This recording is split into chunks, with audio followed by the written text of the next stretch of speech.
DFA, mga kapatid, Department of Foreign Affairs, nagsalita na. Sabing ganon, umano'y misconception sa teritoryo ni Senator Rodante Marcoleta, pinalagan. Ako po, pag-usapan natin to mga kapatid, samahan ninyo ako. I'm just a young nigga chillin' on it. First time I seen ice was a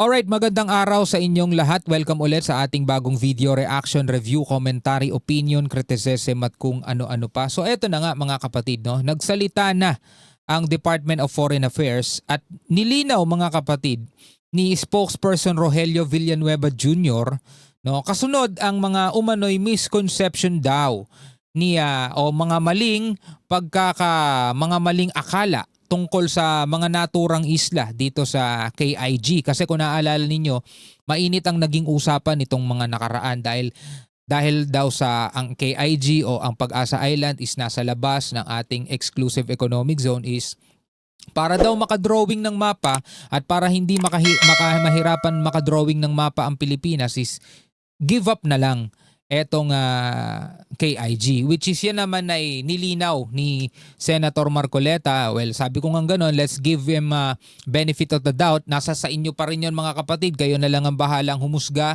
kung ano pa papaniwalaan ninyo mga tol. Hindi ko na kayo pakikialaman dyan.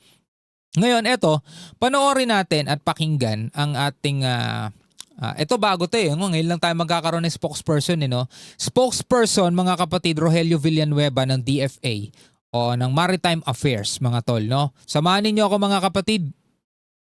Matatag ang pananaw ng Department of Foreign Affairs na sakop ng Pilipinas ang Kalayaan Island Group. Ito ang nilinaw ni DFA Maritime Affairs spokesperson Rogelio Villanueva Jr. Bago to eh. Ngayon lang tayo magkakaroon ng Maritime Affairs spokesperson. Ngayon lang tayo nagkaroon niya, no?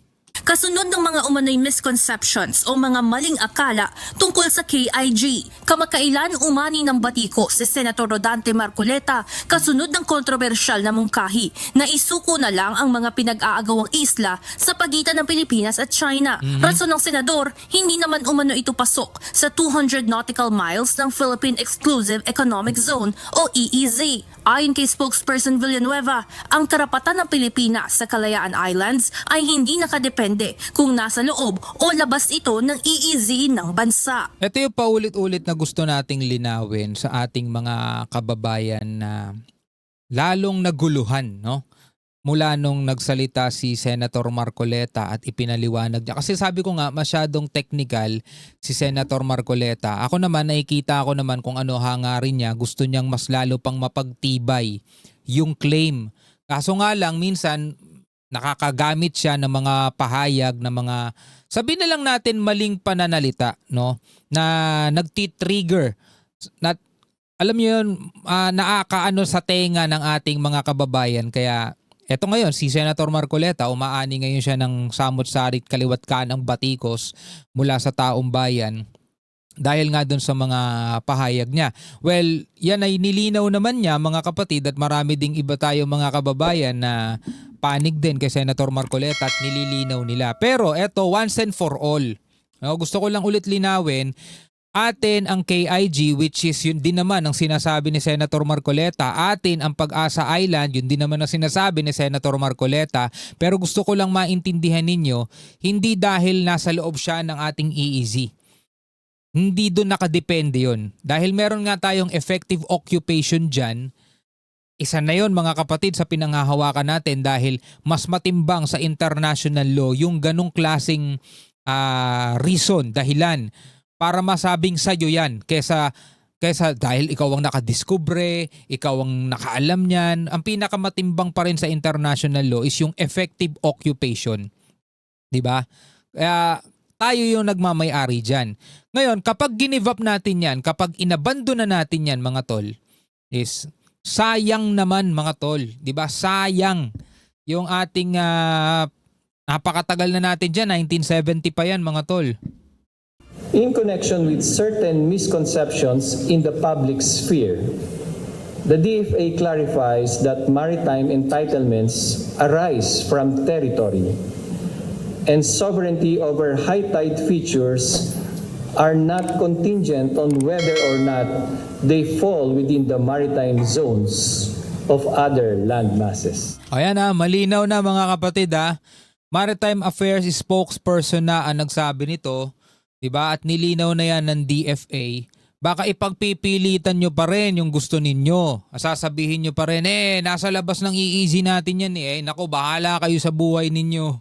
Binigyan din ni Villanueva na ang soberanya ng Pilipinas sa Hindi na nga ito dapat pagdebatehan Kasi, di ba, parang binibigyan lang natin ng butas at binibigyan natin ng lakas ng loob yung mga gustong umangkin. Eto, may butas dito ang Pilipinas. Pwede nyo itong pasukin, di ba?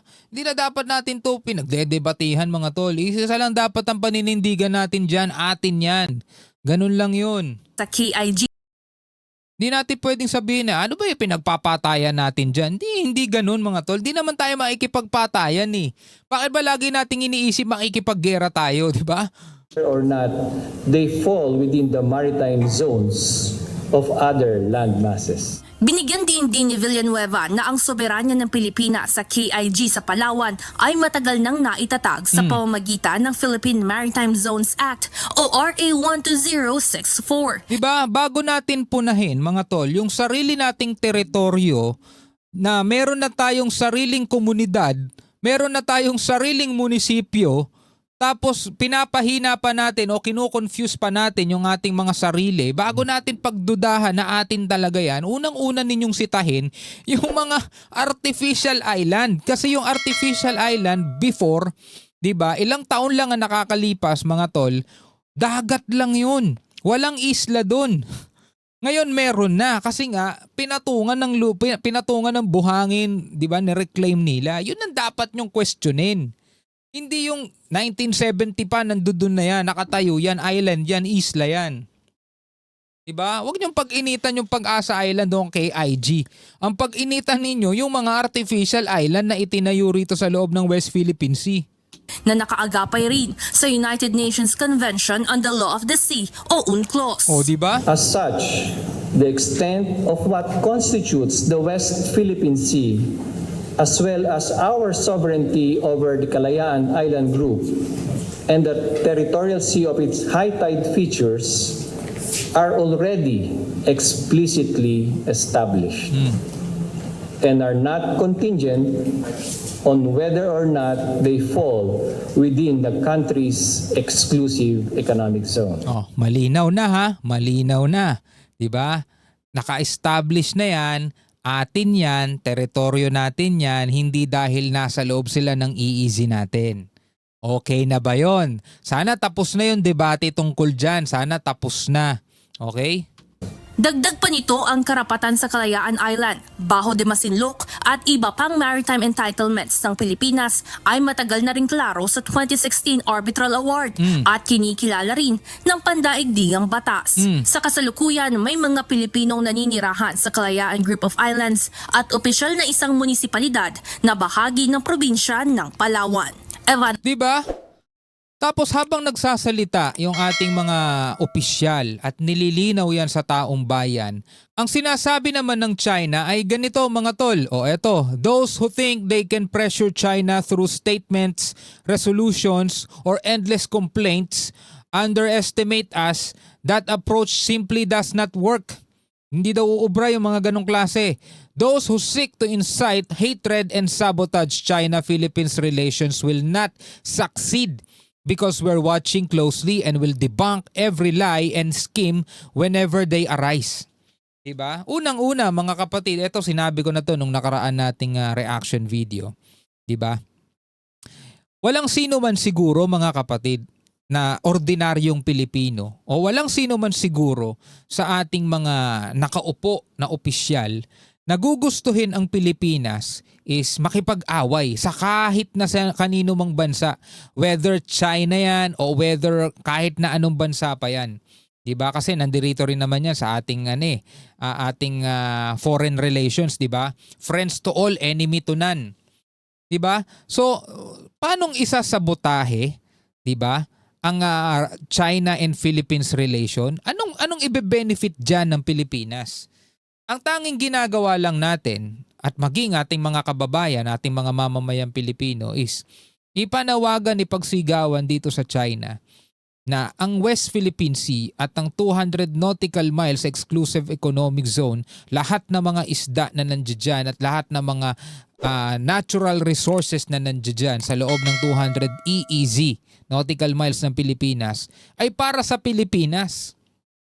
Ngayon, kung aagawin ng China, 'di ba? Iwa-water cannon yung mga bangka, iwa-water cannon yung mga barko. Sino ngayon ang sumasabotahe? Pilipinas pa rin o sila? Dapat ito sinasabi ng Chinese Embassy ito mismo sa sarili nila. Sinasabotahe nila yung China and Philippines relations sa pamamagitan ng mga agresibo nilang aksyon sa West Philippine Sea. Yun ang katotohanan. Anyway, bilang mga Pilipino, ano ang inyong masasabi dyan? Comment na lamang kayo sa ibaba. Hanggang sa muli, ako nga pala si Shobaldi. Peace out.